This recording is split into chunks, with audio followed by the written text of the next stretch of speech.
Enrique Lucen, la invitación. Para mí, volver a la universidad es siempre muy grato. Yo estaba aquí estudiando lo que se conoce como la casita de muñecas, que era ciencias políticas. Y mi tesis hace 35 años fue sobre China, casualmente. Es decir, China y Japón. Yo era el coordinador de consejerías de México para Asia, África y Oceanía. Entonces me pareció muy interesante hacer una comparación de lo que era el proyecto de promoción de México en China y en Japón. Entonces ambos países representaban características muy diferentes, mercados totalmente diferentes. Y bueno, Japón era un país desarrollado, China era un país en vías de desarrollo, y por eso es que a mí se me ocurrió ponerle a la presentación eso de vidas paralelas, porque nosotros también éramos un país en vías de desarrollo. Es decir, para los chinos en aquella época, el comercio exterior era realmente una cosa muy rara, porque únicamente se utilizaba en el año 73-74 como un complemento a los proyectos nacionales que estaban realizando de desarrollo. Entonces, para México realmente era un elemento vital.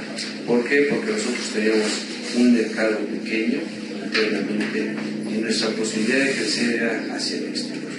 Teníamos la ventaja de haber estado haber construido con Estados Unidos un proceso de producción transfronteriza, que en aquel momento, que era la maquila. Entonces, a través de eso, queríamos nosotros desarrollar nuestro comercio exterior, pero sobre todo queríamos tener un desarrollo exterior. Entonces, para nosotros resultaba fundamental. Y puedo decirles, voy a hablar un poco del Telecan, porque el Telecan está muy relacionado con lo que ha pasado con China. Para nosotros el Telecan era el proyecto más interesante, porque si ya habíamos construido un proyecto con un proceso de transformación transfronteriza, el Telecan lo venía a fortalecer y nos ayudaba fundamentalmente a crecer. Iba a ser mucho más fácil que desarrolláramos nuestras actividades. ¿Y qué es lo que ha pasado? Se nos puede decir antes de seguir que nuestro crecimiento ha sido un crecimiento por días. ¿Por qué? Porque vamos a ver que no aprovechamos al Telecan como debemos de haber aprovechado.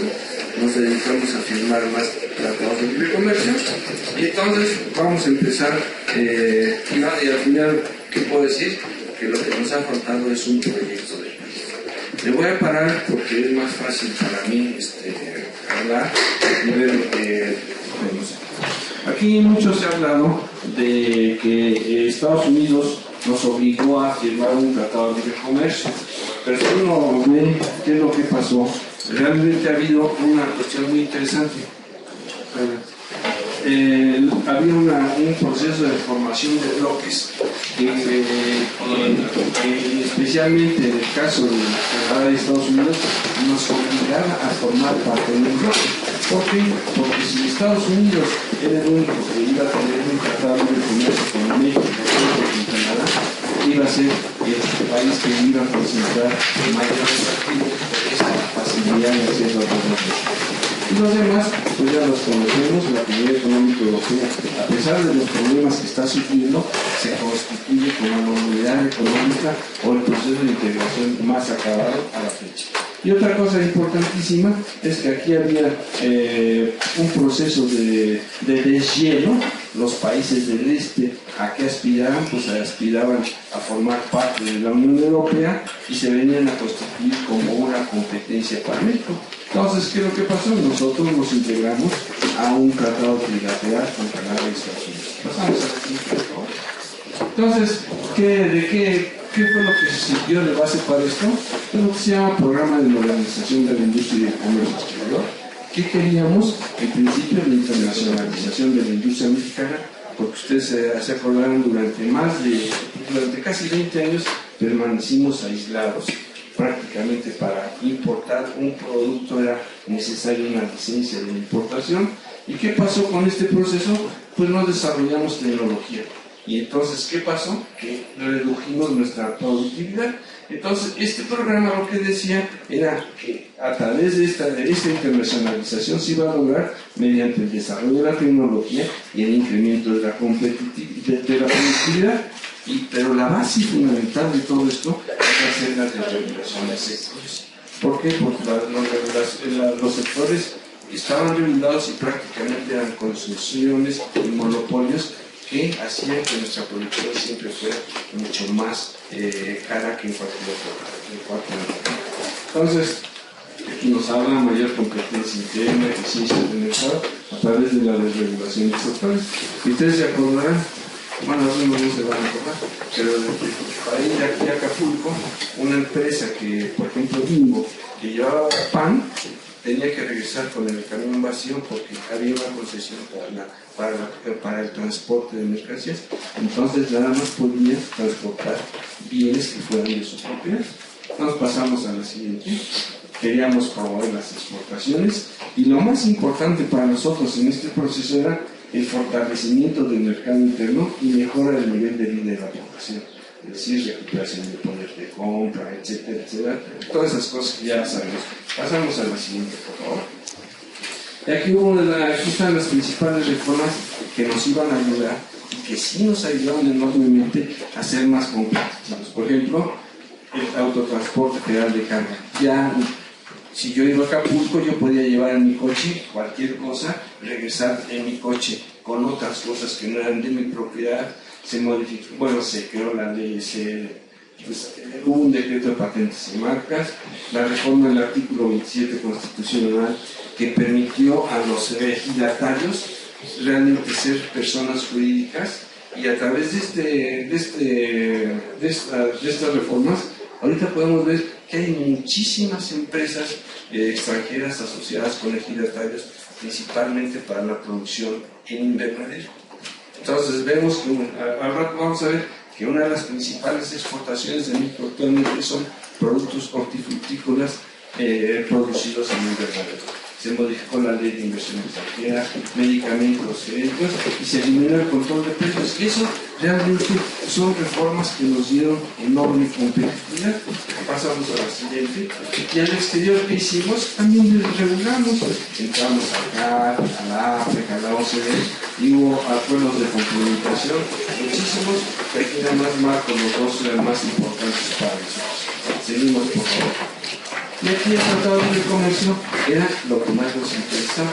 Como les dije, era nuestro socio más importante, el 90% del comercio lo realizábamos con ellos. Entonces, este tratado nos vino a formalizar todo ese proceso de producción transfronteriza del que les he hablado. Y claro, como había también alguna cuestión relativa a los norteamericanos y los canadienses, dijeron, ¿qué va a pasar con las empresas norteamericanas y canadienses que no pueden cumplir con las cuestiones ecológicas en Canadá y en Estados Unidos? Se van a ir a México. Entonces, por eso se crearon los acuerdos paralelos, para que ninguna empresa de Canadá o de Estados Unidos se viniera a México porque no podía cumplir con las normas ecológicas. Entonces iba a tener que cumplir con ellas. Y aquí hay una referente a trabajo, condiciones de trabajo. ¿Por qué? Porque la maquila se trabajaba con condiciones muy inhumanas, vamos a decirlo. Entonces se hablaba inclusive de que en algún momento, sobre todo empresas que trabajaban con químicos, se dio el caso de que los niños nacían sin cerebro, perdón. Entonces todo ese tipo de cosas se empezaron a regular. Y aquí les diré que el problema más grave de esos niños que nacían sin cerebro es que después se volvieron políticos y nos gobernaron. Entonces pasamos a la siguiente. Entonces aquí vemos que teníamos el Tratado de Libre Comercio, era un tratado muy bien elaborado y tenía objetivos específicos que nos iban a ayudar muchísimo, porque por ejemplo decía aprovechar las ventajas comparativas de cada país. ¿Y qué era lo que nosotros ofrecíamos? Mano de obra. Entonces la mano de obra nos iba a ayudar mucho a participar más activamente en ese proceso. Y vamos a tener un incremento en la competitividad. Fíjense, un incremento en la competitividad. Entonces, vamos a ver después que prácticamente ninguno de los objetivos que señalamos en el Tratado de Libre Comercio se cumplieron. Es decir, aquí nos dice un incremento de la competitividad, aumento de la inversión extranjera, pasamos a la siguiente, y generar empleos y elevar la calidad de vida de la población. Aquí cuando hablamos de generar empleos, había tal vez un interés muy egoísta de Estados Unidos. Le interesaba que nosotros creáramos empleos también. ¿Para qué? Para que no hubiera migración. Entonces, ¿qué era lo que se pretendía? Que muchas de las producciones que ellos ya no podían realizar porque resultaban poco competitivos, se trasladaran a México, se generaran empleos y ya no hubiera migración ilegal hacia Estados Unidos. Nos pasamos a eso. Aquí estas son cuestiones específicas, por ejemplo, que ya no hubiera licencias o modificación de las leyes cuando fueran importados. Entonces pasamos a la siguiente. Pero como nos salió bien el Tratado de Libre Comercio, por lo menos en la firma, formalmente nos salió muy bien, nos dedicamos a firmar tratados de libre comercio. Entonces hemos firmado con 46 países, de los cuales nada más tenemos vigentes 44. ¿Por qué? Porque Bolivia y Venezuela denunciaron los tratados porque no los cumplieron. Entonces bajamos un poquitito, aquí tenemos 46 países de 182 países que formalmente hay en nuestro planeta. Entonces, ¿qué es lo que ha pasado? Que nosotros tenemos una relación muy especial con estos tratados de libre comercio. Es decir, de los 46 con los que tenemos están vigentes, bueno, aquí vamos a incluir a todos. Nada más tenemos 13 países con saldo positivo. Y claro, el más importante es Estados Unidos. Dice, oye, pues si con Estados Unidos tienes saldo positivo, pues ya la estás haciendo bien. No. ¿Por qué? Porque lo que nosotros estamos haciendo es importar insumos para poder fabricar competitivamente. Y en vez de nosotros haber desarrollado una estrategia de industrialización y de producción en nuestro país, lo que pasó es que nos convertimos en un maquilador. ¿Por qué? Porque ahorita bajamos, por ejemplo, aquí empezamos a ver carbón, importamos alemán, y entonces con todo esto tenemos saldo negativo. Es decir, de los 46 tenemos saldo negativo con 33. Entonces, pasamos a la siguiente. Aquí, la ventaja es que van a tener todas estas cifras en la página web de aquí de las Chimex, ¿no? Entonces, pasamos, pero lo más importante es que con países que no tenemos tratados de libre comercio, nuestro déficit es mucho menor. Es decir, aquí están por áreas, y ¿qué se nos presenta? Aquí aparece el PRI por primera vez China. Entonces tenemos un saldo negativo en el 2010 de 41.000 millones de dólares. ¿Por qué? Porque exportamos 4.196 e importamos 45.600. Entonces, bueno, aquí aparece Japón con... aquí lo que puse fueron los de déficit, pero aquí tenemos China, Corea, Taiwán, Filipinas, Indonesia y Costa Rica, que tenemos un tratado de libre comercio.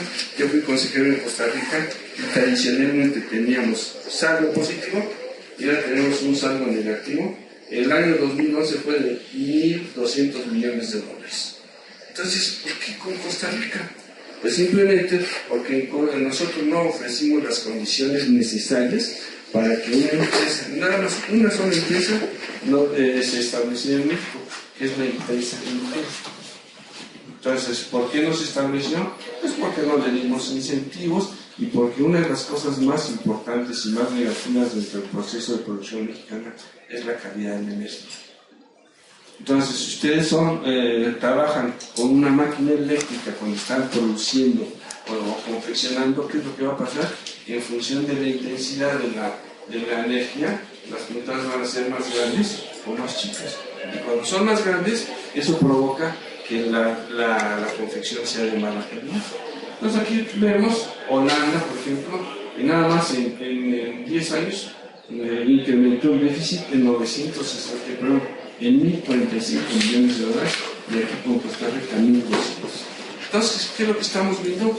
Que hay una cuestión que no trabaja, no tenemos ventajas con los tratados de libre comercio y no tenemos ventajas con los países con los que no tenemos tratados de libre comercio. Entonces aquí, por ejemplo, teníamos déficit en 1993 con 110 países, en el 2000 con 139 países y en el 2010 con 152. Entonces, ¿qué dices? Oye, ¿qué es lo que está pasando? Que no tenemos una estrategia de comercio exterior. Entonces pasamos a la siguiente. Entonces, ¿en qué se refleja eso? Pues simplemente se refleja en nuestra posición como país, como dimensión de nuestra economía. Y aquí empezamos a ver también al revés. ¿Qué es lo que pasó con China? China, por ejemplo, del 2001 al 2010 pasó, superó a 4 países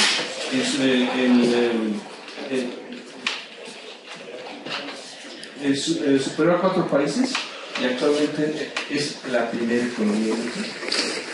¿Y qué pasó con México?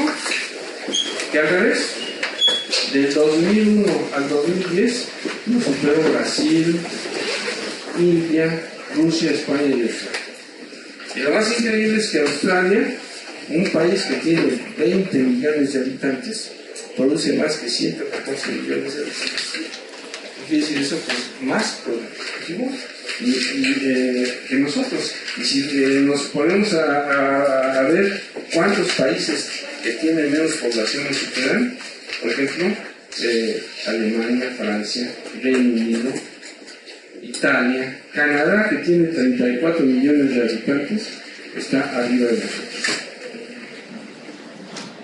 España, que tiene 44, y Australia 20. Entonces, ¿qué es lo que estamos viendo? Que realmente ya no son como yo pensé que podían haber sido hace 35 años, vidas paralelas. Ellos van por un lado y nosotros vamos para abajo, ellos van para arriba y nosotros vamos para abajo. Entonces, aquí vemos, claro, hay cosas que no se pueden manejar. Por ejemplo, el nivel de vida. Tenemos $9.250 de ingreso per cápita, bajamos un poquitito, y China 4.382.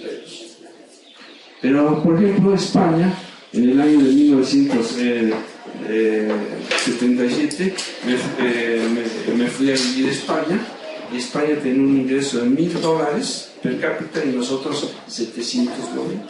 O sea, la diferencia es muy poco. Y vean lo que tiene ahora como ingreso per cápita España, 30.000 y nosotros 9.200. ¿Qué ha pasado? Ya hemos crecido, prácticamente.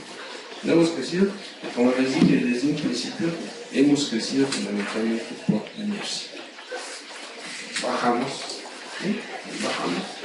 Entonces, como países exportadores, ¿qué es lo que ha pasado? Pues lo mismo. China es actualmente el país exportador más grande. ¿Y qué nos pasó a nosotros? Que del 93 a la fecha nos superó Corea, perdón, del 2001 a la fecha nos superó Corea, Rusia y Singapur. Y éramos el 12º del país exportador, ahora somos el 15º. Y tenemos una exportación per cápita de cuánto? No aparece. Esto es muy bueno, vamos a decir, estamos en 12º lugar, 15º lugar, pero ¿qué pasa con nuestra producción? Que si uno analiza qué es lo que exportamos, de los $300.000 millones que exportamos, la mitad son insumos extranjeros y el 14% es petróleo. Entonces, que tenemos que el 64% de nuestra exportación no es valor agregado y que únicamente el 36% es valor agregado. Entonces pasamos a la siguiente, y creo que empezamos a ver que si les quitamos los insumos importados, y en este caso voy a hablar, por ejemplo, de un país que hace exactamente lo mismo, bajamos un poquito más. Perdón, ¿podría bajar el sí,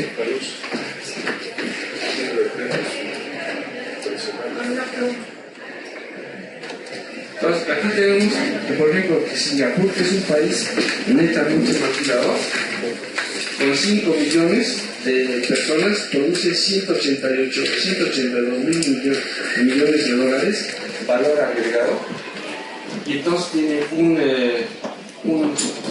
un valor agregado por cápita de 35.000. Y México, con 112 millones, produce 152 mil millones de dólares de valor agregado, que quiere decir 1.355. Por aquí estaba Suiza. Por ejemplo, Suiza es un país de 7 millones. Estamos hablando de 7 millones, que era lo que añade 25 mil dólares. Entonces, ¿qué es lo que ha pasado? Y China, vamos para China. China también importa muchos insumos. Y ahorita vamos a ver lo que importa directamente. Entonces, ¿qué es lo que pasa? Que China ya está como el principal país exportador. Y a lo mejor si le quitamos la mitad de insumos que importa y exporta, pues estaríamos hablando de 800.000, que sería el tercer país exportador. Y no sufre una caída tan grande como nosotros, que pasamos del 15º al 26º. Entonces pasamos. ¿Qué pasa con la inversión extranjera mundial? Pues fíjense que, por ejemplo, México era el cuarto país receptor de inversión extranjera en 1994. Es decir, nada más nos superaba a Estados Unidos, China y Francia. Y aquí tenemos nosotros. ¿Y qué ha pasado en el Inter para el año 2010? Pues que ahora estamos en el 19º lugar. Entonces, ¿qué es lo que decimos? Bueno, ¿quién es el principal país exportador de capital? Estados Unidos. Tenemos un tratado de libre comercio con ellos, somos sus vecinos, ¿y por qué no captamos más inversión de Estados Unidos? Estados Unidos invierte más en Brasil, en China, en Taiwán o en Hong Kong que en México. Entonces aquí tenemos que nuestra, bajamos un poquito por abajo, y aquí vemos cuál es la participación de México. En el 94 teníamos el 4.3% de la inversión extranjera y en el año de 2010 únicamente el 1.5%. Es decir, las cifras, vamos a decir, como si yo fuera oficial del gobierno, no, pues mira, se han mantenido, estamos en 20.000, pero en proporción es mucho menor. Entonces bajamos. Entonces, ¿qué es lo que ha pasado con China como receptor de inversión extranjera? En el 94 estaba en segundo lugar, aquí bajó en el 2000 al octavo lugar, después en el 2007 estuvo en el sexto, y entonces de 94 al 2010, ¿en qué lugar está? Como tercero en inversión extranjera. Pasamos a la siguiente. ¿Y qué ha pasado con México? Pues aquí estamos en cuarto lugar. Entonces, ahora sí que cada vez que conocen a nuestros presidentes, como que se va bajando.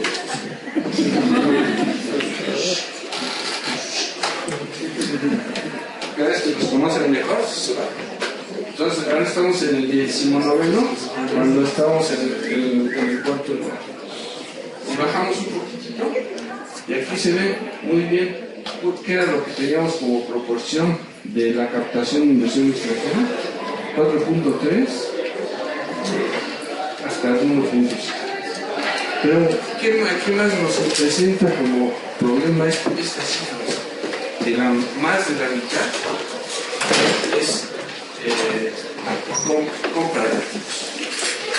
¿Qué quiere decir? Por ejemplo, aquí en el año 2010, ¿qué hubo como compras? Por ejemplo, el señor Jan González vendió sus casinos. La empresa esta que a todos nos molesta también fue vendida, que es el Servicio Panamericano de Protección. Gas Natural, que es la distribuidora de gas, también fue vendida. Y FEMSA, que nada más esto fueron 7.000 y tantos millones de dólares. ¿Y por qué dice uno de los que representa un problema? No representa un problema, pero no es una mejora. ¿Por qué? Porque todos estos, nosotros buscamos la inversión extranjera para que se queden plantas y se generen empleos. ¿Y qué pasa con estas empresas? Pues que no se crean ni plantas nuevas ni nuevos empleos. Y eventualmente puede ser que se presente el despido de algunos ejecutivos. ¿Por qué? Pues porque las empresas extranjeras no hay suficiente para la localidad. Entonces pasamos a la siguiente. Entonces aquí vemos que la distribución de nuestro comercio, por ejemplo, en el 80 el 65% se iba a Norteamérica, en el 93 el 86, en 2000 el 90. ¿Y qué pasa después del 90? Que empezamos a decrecer. Entonces, vamos a pensar que es una sana distribución o una sana mejora de distribución geográfica de nuestro comercio. Bajamos un poquitito y aquí empezamos a ver China. Manejábamos el punto 60 y ahora el 1.41. Entonces, es muy poco. Y pasamos a la siguiente. ¿Qué es lo que pasa aquí? Que fíjense que nosotros queríamos un proceso de integración con Estados Unidos. Que ese sí íbamos a comerciar más, íbamos a comprarles más, íbamos a venderles más. Y en efecto, en el año 2000 llegamos a comprar el 75% de lo que compramos procedentes de Estados Unidos y de Canadá. ¿Y qué pasó en el 2010? Que ya nada más les compramos el 50%. ¿Y qué pasó en el Inter? Pues que muchas de esas cosas que nosotros comprábamos de Estados Unidos y que integrábamos en nuestros procesos de exportación, ya no lo estamos haciendo. ¿Pero por qué no lo estamos haciendo? Porque algunas de las empresas mediadoras de Estados Unidos que estaban en México se han ido del país. Del 2001 al 2009 se fueron 920 maquiladoras. Entonces, ¿qué es lo que pasa? Que hemos dejado de integrar valor en nuestras exportaciones. ¿Y quién ha sido el beneficiario? Aquí nos suministra el punto 33 de nuestras exportaciones y aquí el 15.3%. Entonces, ¿qué es lo que estamos viendo?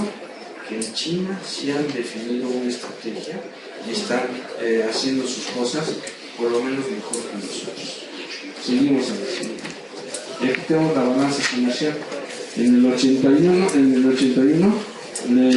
les vendíamos 172 millones y ellos nos vendían 117 millones. Teníamos una tasa de cobertura del 147%. Y bajamos, por favor. ¿Y qué pasó en el 2011? Les vendimos 5.935 y nos vendieron 42.000. Tenemos un déficit de 42.000 millones que equivale a una tasa de cobertura de únicamente 12%. ¿Y qué les vendemos? Pues antiguamente en mi tesis la principal exportación era una de las principales exportaciones era aleta de fibra para la sopa. Pero ahora, ¿qué más les vendíamos? Sede de candelilla. ¿Y qué nos vendían ellos? La principal exportación era parafina. Entonces aquí, ¿qué es lo que hicimos? Dividimos lo que son exportaciones definitivas y exportaciones en las cuales utilizamos insumos extranjeros para enviar al exterior. Entonces vemos qué exportamos: minerales de cobre, desperdicios de cobre, la cobre prácticamente viene aquí otra vez: desperdicios,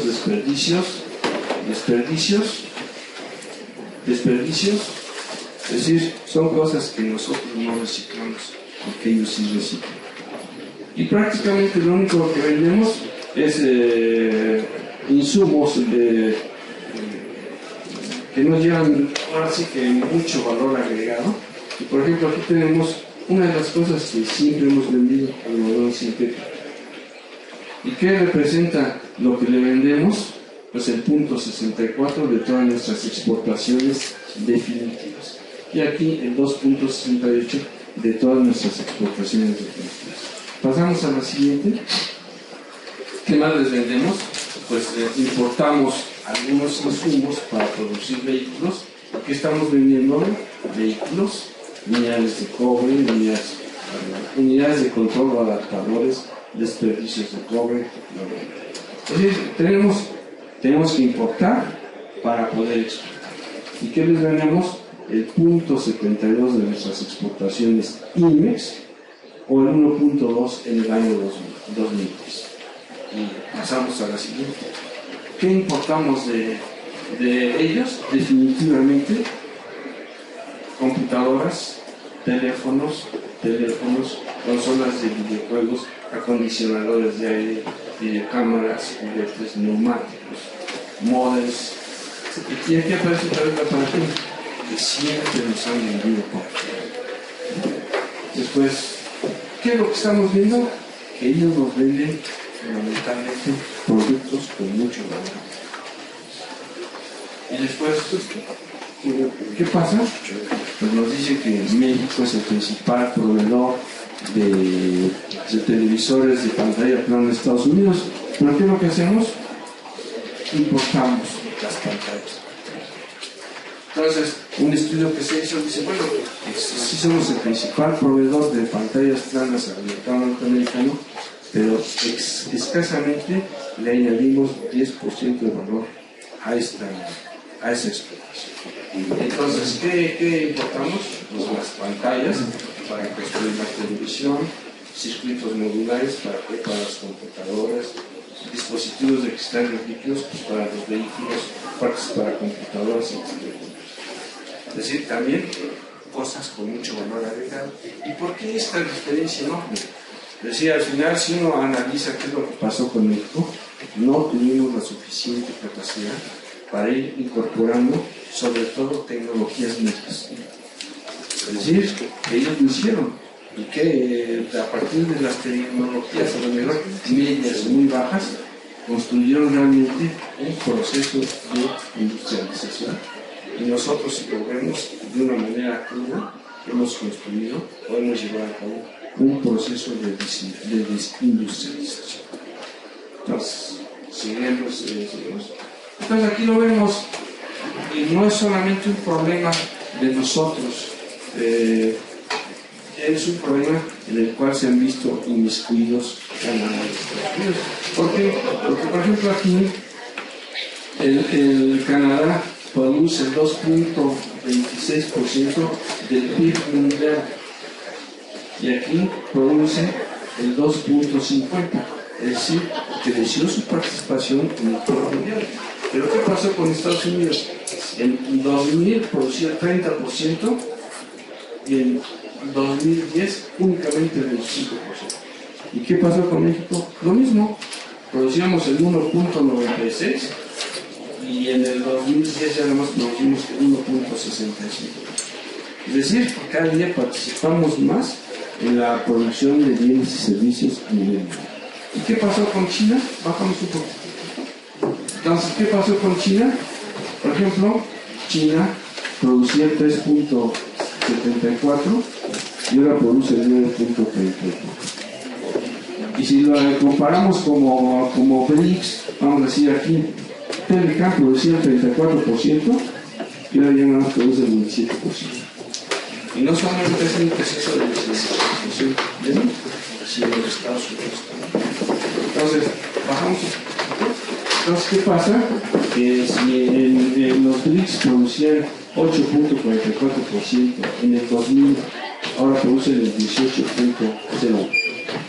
¿Qué ha pasado? Ellos sí han implementado la generación de riqueza.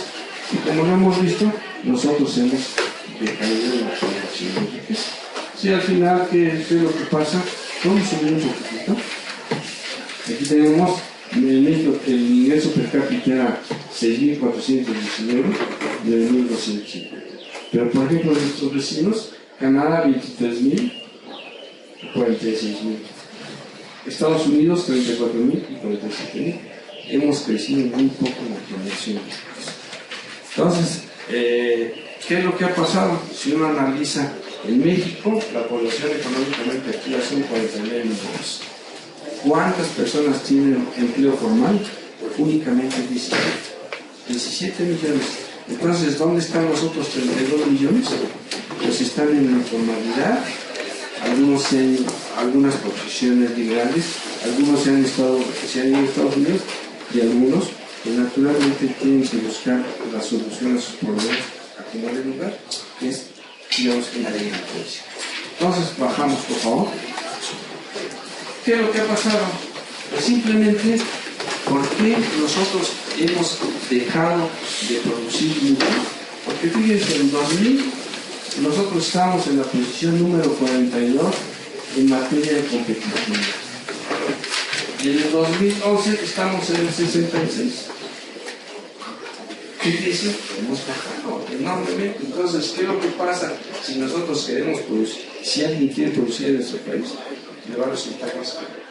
Y ya la última, con una cosa muy simple. Por ejemplo, para mí resultó sorprendente, pero por ejemplo, nosotros en el año 2007 importamos un total de 1.127 millones de dólares de tornillos, temporalmente. Y en el 2010, 1.360. ¿Quiénes son nuestros principales proveedores? Estados Unidos. Claro, uno dice, tornillos es una cosa muy simple. Claro que hay miles de tipos de tornillos. Pero ¿qué es lo que pasa? ¿Por qué importamos tanto tornillo? Porque el principal elemento que se utiliza, por ejemplo, para la fabricación de hierro y el acero es la electricidad. Y para producir los tornillos también es electricidad. Entonces, ¿qué pasa si nuestra electricidad es mala y cara? ¿Qué va a pasar? Que no vamos a producir ni siquiera este tipo de tornillos. Y bajamos un poquitito. Entonces aquí tenemos la importación total, son 1.741 millones de dólares, de los cuales importación definitiva son en este año 490 y en este año 381. ¿Y esto qué nos dice? Que la actividad industrial está disminuyendo. Creo que es la última vez. Sí. Bueno, ya no doy más mala noticia. A los que se les ofrezca con mucho gusto.